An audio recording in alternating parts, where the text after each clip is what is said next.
시카고 지역의 열악한 대기질과 흐린 하늘이 다시 찾아와 환경보호국이 오늘 화요일 일리노이주 북동부와 인디애나주 북서부 거의 모든 지역에 대기질 경보를 발령했습니다. 이 경보 발령은 자정까지 유효합니다. 공화당 소속인 텍사스주 지사가 남부국경 리오그란데 강에서 미립국자를 차단하는 수중 장벽 설치 작업을 강행해 논란이 되고 있는데요. 조 바이든 행정부는 이를 중단하라고 요구했지만 주지사가 이를 묵살하면서 결국 법정 다툼으로 이어지게 됐습니다. 북한이 주한 미군 월북과 관련한 연락에 아무런 응답을 하지 않고 있다고 정부가 밝혔는데요. 미국은 북한의 심야 단거리 탄도미사일 발사를 규탄하며 대화 복귀를 촉구했습니다. 국세청이 납세자와 세무 공무원의 안전을 확보하기 위해 예고 없이 납세자의 집을 방문하는 것을 중단한다고 밝혔는데요. 공무원을 사칭하거나 기승을 부리는 사기를 예방하기 위한 조치로 해석됩니다. 한국 여자축구대표팀이 2023 국제축구연맹 호주 뉴질랜드 월드컵 첫 경기에서 콜롬비아에 2-0으로 져 16강 진출 가능성이 낮아졌습니다. 일리노이주 전기자동차 제조업체인 리비안이 오는 9월 시카고의 첫 번째 쇼룸을 오픈합니다. 명문 사립대학 입시에서 부유층 가정 출신의 수험생이 다른 수험생들보다 유리하다는 연구 결과가 나왔습니다. 오직 복음으로 생명을 살리는 전파 선교사, 오늘 이 시간에는 루마니아 선교사 박찬규 선교사를 만나봅니다. 이상 오늘의 주뉴스입니다.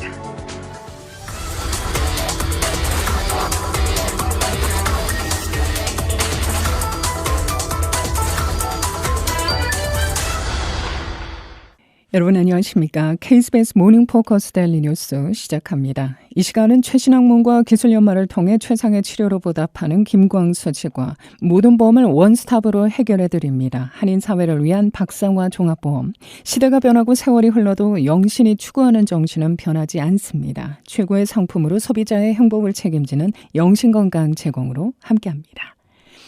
7월 25일 화요일 오늘의 첫 소식입니다. 시카고 지역의 열악한 대기질과 흐린 하늘이 다시 찾아와 환경보호국이 오늘 화요일 일리노이주 북동부와 인디애나주 북서부 거의 모든 지역에 대기질 경보를 발령했는데요. 이 경보 발령은 자정까지 유효합니다. 환경청은 대기질 경보는 광범위한 오존 또는 미립자 수준이 며칠 동안 대기질 지수에 민감한 그룹의 건강에 해로운 범주 이상으로 예상되는 기상 조건일 때 선포된다며 활동적인 어린이와 성인, 특히 천식과 같은 폐 또는 호흡기 질환이 있는 사람은 장시간의 야외 활동을 제한해야 한다고 말했습니다. 화요일 오전 5시 30분 현재 EPA의 대기질 추적 웹사이트 airnow.gov에 따르면 시카고에서 연물을 유발하는 대기 오염물질 수치인 초미세먼지가 150으로 나타납니다. 수치가 150에서 200 사이인 경우 6단계 중에 3단계에 해당하는 민감한 그룹의 건강에 해로울 수 있으므로 분류되는데요. 에어나우는 일리노이 북동부 일부 지역에 산불 연기가 지속되면 화요일에 오존 발생이 강화될 수 있으며 연기로 인해 초미세먼지가 민감한 그룹의 건강에 해로운 수준에 가깝거나 도달할 가능성이 계속될 수 있다고 내다봤습니다. 공화당 소속인 텍사스 주지사가 남부국경 리오그란데 강에서 미립국자를 차단하는 수중 장벽 설치 작업을 강행해 논란이 되고 있는데요. 조 바이든 행정부는 이를 중단하라고 요구했지만 주지사가 이를 묵살하면서 결국 법정 다툼으로 이어지게 됐습니다. 텍사스주는 지난 8일부터 국경도시 이글패스 강둑의 300여 미터 길이로 부표를 연결해 수중 장벽을 설치하는 작업을 벌이고 있죠. 불법 이주민이나 밀수범 등을 막기 위한 조치입니다. 에버트 주지사는 바이든 대통령에게 보낸 서한에서 지난주 법무부가 서한을 보내 텍사스주를 고소하겠다고 위협했다며 법정에서 대통령을 만날 것이라고 말했습니다. 그러면서 이 모든 것은 대통령이 침략으로부터 국가를 방어해야 할 헌법상의 의무를 위반했기 때문에 일어나고 있다며 바이든 대통령을 공격했는데요. 그러자 법무부는 부유식 장벽에 대해 하천 및 항만법 위반이라며 소송을 제기한 겁니다. 바이든 행정부는 부유식 장벽이 항해와 공공안전에 위협을 가하고 또 인도주의적 우려를 불러일으키며 미국의 외교 정책을 훼손할 위험이 있다고 비판했습니다. 북한이 주한 미군 월북과 관련한 연락에 아무런 응답을 하지 않고 있다고 미 정부가 밝혔는데요. 미국은 북한의 심야 단거리 탄도미사일 발사를 규탄하며 대화 복귀를 촉구합니다. 매슈 밀러 국무부 대변인은 월북한 킹 이등병과 관련해 북한과 실질적인 소통을 하지 못했다며 킹의 소재와 안전 여부에 대한 연락에 아무런 응답도 없었다라고 말했는데요. 유엔 군사령부가 소통 라인을 통해 북한군과 대화를 시작했다는 보도는 유엔 군사령부의 발표를 잘못 해석했을 가능성을 제기합니다. 이어 월북 직후인 지난주 이후 북한과 새로운 연락은 없었다고 거듭 밝혔습니다. 백악관 대변인도 백악관과 국방부, 국무부, 유엔이 킹 이등병의 소재와 신변에 대한 사실을 파악하기 위해 협력하고 있지만 현재 공유할 것이 아무것도 없다고 확인했는데요. 백악관은 북한의 탄도미사일 발사를 규탄하면서 북한에 대한 외교적 접근에 전념하고 있다며 대화를 촉구했습니다. 국세청이 납세자와 세무 공무원의 안전을 확보하기 위해 예고 없이 납세자의 집을 방문하는 것을 중단한다고 어제 MBC가 보도했는데요. 공무원을 사칭하거나 기승을 부리는 사기를 예방하기 위한 조치로 해석됩니다. 국세청은 24일 대중의 혼란을 줄이고 납세자와 직원 모두의 안전을 개선하기 위해 납세자에 대한 예고 없는 방문을 즉시 중단할 것이라고 밝혔는데요. 이 변화는 미납 부채 및 기타 문제를 해결하기 위해 납세자를 정기적으로 방문했던 국세청 직원들이 수십 년 동안 행해온 관행을 뒤집는 겁니다. 국세청은 몇 가지 특수한 상황을 제외하고 예고 없는 방문 업무는 즉시 종료할 것이라고 전했습니다. 세무공무원의 납세자 방문 업무가 종료된 후 그 대신 납세자에게 국세청과 예약을 잡을 것을 요구하는 내용의 편지가 우편으로 발송됩니다.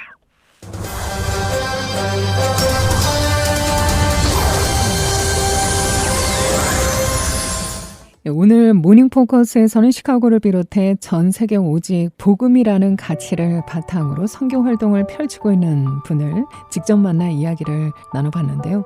오직 복음으로 생명을 살리는 전파 선교사, 오늘 이 시간에는 루마니아 선교사 박천규 선교사를 만나봅니다.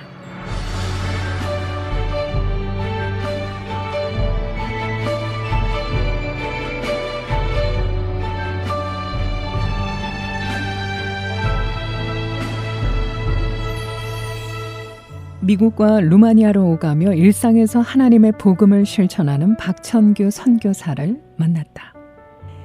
시카고에서 그는 하나님 말씀을 나누는 생명의 샘을 이끌고 있으며 시카고 루마니안 학교에서 외국인 담당 부서 디렉터로 활동 중이다. 생명의 샘은 뜻이 맞는 50대에서 70대의 영 시니어들이 말씀으로 교제하고 사회 전문성을 나누는 모임이다. 신앙을 토대로 지식을 나누며 신앙적인 역량을 배양하는 모임이라고 박 선교사는 설명한다.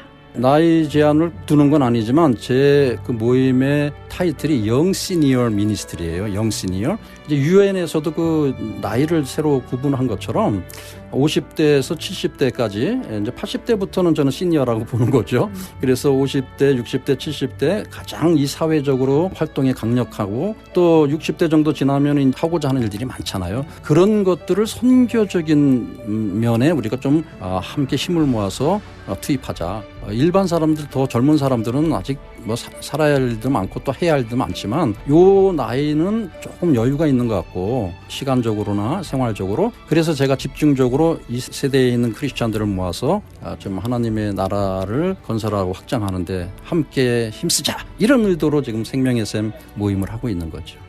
현재 글렌비어에 소재한 살롬 장로교회에서 매주 토요일 오후 3시에 모인다. 협소한 장소 때문에 공개 홍보 없이 지금은 지인끼리 10여 명이 모여 활동한다. 넓은 장소만 허락된다면 더 많은 사람과 생명의 샘을 함께하고 싶은 계획도 있다. 믿는 자들 신앙 역량을 발휘할 수 있는 기독교 센터를 만들었으면 하는 그의 바람도 여전하다. 박 선교사는 신앙인들끼리 하나님의 일을 추진하는 조직도 필요하다며 이를 위한 커뮤니티 운동이 크게 일어났으면 좋겠다고 바람을 전한다. 박 선교사를 이야기할 때 루마니아 선교를 빼놓을 수 없다. 1991년 8월 루마니아에 입성한 뒤 무려 30여 년을 이곳에서 선교해 왔다. 10여 년 전 미국에 온 이후에도 두 나라를 오가며 관련 활동을 계속해오고 있다.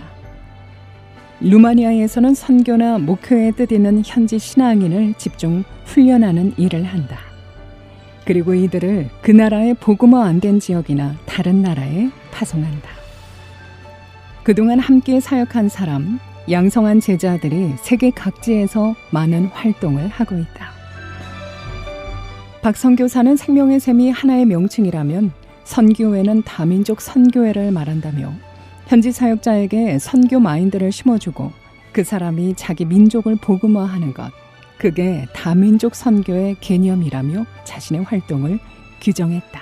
다민족, 여러 민족들에게 우리가 복음을 흘러가게 하려면 내가 다 할 수 없잖아요. 내가 여러 사람들을 어떻게 다 해요. 그러니까 나하고 이렇게 만나지는 사람들 중에 다른 인종들이 있으면 그 사람들을 좀 깊이 사귀어서 그 사람한테 어떤 신앙을 전달하고 어떤 선교적 마인드를 심어주면 그 사람이 자기 나라 사람, 말도 통하고 뭐 문화도 통하고 좋잖아요. 루마니아에도 여러 민족이 살고 있고 미국 오니까 뭐 더 많은 민족들이 많으니까 저는 이제 그래서 다민족 선교에 기치를 걸고 우리 민족 말고 내 민족 말고 나하고 연관된 그런 사람들에게도 어떻게 하면 이 복음의 씨앗을 뿌릴 수 있을까, 그런 차원에서 이 다민족 선교를 하고 있는 거죠.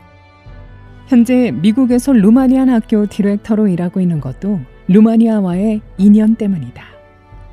당시 함께 복음을 전하던 사람들이 미국에서 학교를 세웠고 입학 학생을 타민족으로 확대하면서 박 선교사를 초청한 것이다. 영어로 수업하는 미국 정규학교로서 설립한 지 30년이 넘었다. 유치원부터 고등학교까지 전 과정을 운영한다. 전 세계 누구나 입학이 가능하다. 기독교 정신을 가르치는 사립학교로 학비도 월 $400에서 $500 정도로 타 사립에 비해 저렴하다. 박 선교사는 학교에서 대안학교에 적응 못한 아이들이 많이 입학했다며 이들을 안정시키고 기독교 정신을 심어주면서 잘 가르쳐 대학까지 보내면 부모들이 많이 좋아한다며 그럴 때 큰 보람을 느낀다고 말한다. 선교 한길, 30여 년을 살아온 박 선교사는 경험을 살려 선교사를 양성하는 데 여생을 바칠 예정이다. 그가 생명의 샘을 선교 코칭 모임이라 부르는 이유이기도 하다. 그는 선수들이 잘 뛰려면 감독이 잘 지도해야 한다. 그래야 이긴다며 선교 또한 현장에서 몸으로 살아낸 사람들이 지도할 필요가 있다. 앞으로 선교 코칭에 집중할 생각이라고 강조했다. 앞으로 선교 코칭에 집중적으로 살아온 인생을 정리하면서 여기 가든 뭐 한국을 가든 루마니아를 가든 요즘은 여러 나라에서 저를 불러요. 왜냐하면 선교사들이 번아웃이 많이 돼요.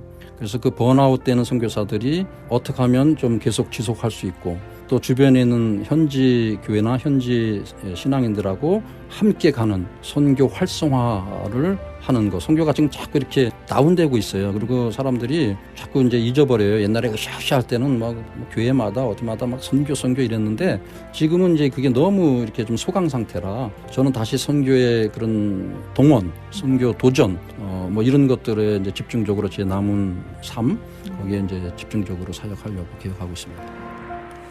한편 박 선교사는 2010년 당시 아들 살해 혐의로 재판받던 고형석 씨의 구명운동을 벌여 무죄 판결을 끌어낸 것으로도 잘 알려져 있다. 그가 2009년 미국에 처음 오자마자 막닥들인 사건이었고 기도 끝 주저없이 나섰다. 그는 하나님이 기회를 주신 것이라며 선교라는 것은 복음을 전하는 것뿐 아니라 그 복음을 삶 속에서 삶으로 살아내는 모습을 보여주는 게 선교라는 것을 그때 확신했다고 회고했다.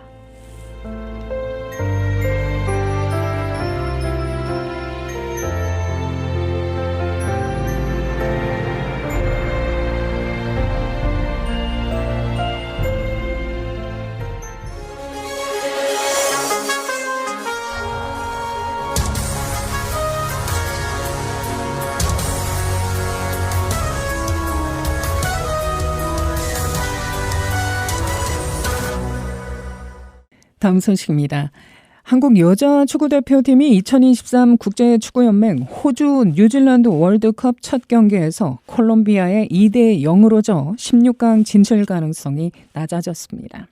콜린 벨 감독이 이끄는 한국 여자 대표팀은 25일 호주 시드니 풋볼 스타디움에서 열린 콜롬비아와의 조별리그 H조 1차전에서 전반 28분 심서연이 페널티 지역 안에서 핸드볼 파울을 저질러 페널티킥을 내줬고 우스메에게 선제골을 허용했습니다. 이후 급격히 콜롬비아에 주도권을 내준 한국은 전반 30분 카이셰도에게 추가골을 허용했는데요. 카이셰도가 날린 중거리 슛이 윤영글 골키퍼의 손을 맞고 그대로 골문으로 들어갔습니다. 후반 중반 이후에 콜린 벨 감독은 박은선과 케이시 유진 페어 등 기용 가능한 공격수들을 모두 투입하며 추격골을 노려봤지만 콜롬비아의 골문을 열지 못했는데요. 결국 여자 축구대표팀은 조별리그 1차전에서 콜롬비아에 2대 0으로 져 남은 두 경기에 대한 부담감이 늘었습니다. 역대 4번의 여자 월드컵 본선 조별리그 1차전에서 단 한 골도 넣지 못하는 징크스도 계속됐는데요. 콜롬비아전 패배로 불안하게 출발한 여자 축구팀. 오늘 29일 오전 11시에 모로코와 조별리그 2차전을 가집니다. 일리노이주 전기자동차 제조업체인 리비안이 오는 9월 시카고의 첫 번째 쇼룸을 오픈합니다. 이곳에서 고객들은 차량을 시승하고 예약할 수 있는데요. 경쟁인 테슬라처럼 웹사이트를 통해 고객에게 직접 차량을 판매하지만 쇼룸을 통해 고객과의 오프라인 소통을 확대한다는 방침입니다. 5,160평방피트 규모의 쇼룸 리비안 스페이스는 871 노스 러시 스트리트에 오픈할 예정입니다. 이 회사는 앞서 지난 6월 뉴욕의 미트패킹 디스트릭에 쇼룸을 열었죠. 다음 주에는 브리티시 컬럼비아주 밴쿠버, 9월에는 시애틀에서도 쇼룸을 운영할 계획입니다. 리비안은 2021년 9월에 출범했으며 아마존과 전기 배송 밴 제작 계약을 체결하는 등 생산량을 늘리고 있습니다. 명문 사립대학 입시에서 부유층 가정 출신의 수험생이 다른 수험생들보다 유리하다는 연구 결과가 나왔는데요. 뉴욕타임스 보도에 따르면 라지 차티 하버드대 경제학교 수연구팀은 미국 명문대 입시 결과를 추적하는 연구를 진행했습니다. 제디 교수팀은 명문대 입시 과정에서 학력이나 수상 경력, 자기소개서 등 규정된 조건 외에 수험생 가정의 경제력이 미치는 영향을 밝혀내기 위해 1999년부터 2015년까지 대학생 부모의 소득세를 분석했다고 하는데요. 또한 2001년부터 2015년까지 SAT와 ACT 등 대입 자격시험 점수도 분석했습니다. 분석 결과 SAT 점수가 동일할 경우 경제력 상위 1% 가정의 수험생은 다른 수험생들보다 명문대 합격 가능성이 34% 높은 것으로 나타난 겁니다. 미국에서 연소득 상위 1%는 61만 $1,000 이상에 달합니다. 이 가운데 초부유층이라고 할 수 있는 상위 0.1% 가정 출신의 수험생의 명문대 합격 가능성은 거의 2배 가까이 높았는데요. 특히 아이비리그 소속 다트머스 대학의 경우 0.1% 가정 출신의 수험생의 합격 가능성은 평범한 가정 출신보다 5배나 높았고 아이비리그 8개교와 스탠퍼드 듀크, 매사추세츠 공과대학, 시카고대 등 12개 대학 학생 6명 중에 1명은 상위 1% 가정 출신인 것으로 나타났습니다. 제디 교수팀은 이 같은 현상의 요인으로 동문가족이나 고액 기부자에게 혜택을 주는 리거시 입학, 공립학교 출신 수험생보다 사립학교 출신 수험생에 가점을 주는 제도 등을 꼽았습니다. 시카고 일호는 오늘 날씨 간간히 햇살이 비추겠지만 대체로 흐릿한 날 이어질 것으로 예보됩니다. 오늘 낮 최고 기온 큰 폭으로 오르면서 당분간 폭염이 계속된다는 전망도 나오고 있는데요. 오늘 낮 최고 기온 93도, 밤 최저 74도, 수요일은 내일 폭풍우가 내릴 가능성이 예보됩니다. 낮 최고 기온은 92도, 밤 최저 75도입니다. 이 시각 기온은 79도, 습도는 70%, 바람은 남서풍이 3마일의 속도로 불고 있습니다. 이상으로 데일리 뉴스를 마칩니다. 진행의 김수현이었습니다. 오늘도 하나님의 큰 위로와 축복이 함께하기를 소망합니다.